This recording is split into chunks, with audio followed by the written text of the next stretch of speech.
سيظل موسم الحج معلما، سيظل موسم الحج معلما للحجيج ولغير الحجيج، وما لم نتعلم منه على تكراره في حياتنا نكون والعياذ بالله من الخاسرين، نكون والعياذ بالله من الخاسرين.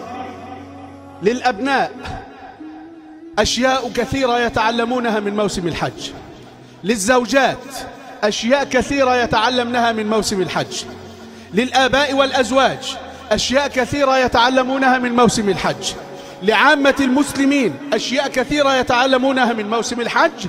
ليست المشكلة في أن الأشياء التي ينبغي أن نتعلمها موجودة، هي موجودة، ولكن المشكلة في أن نحولها من مجرد عواطف ومن مجرد مشاعر إلى أشياء عملية واحدة بعد الأخرى.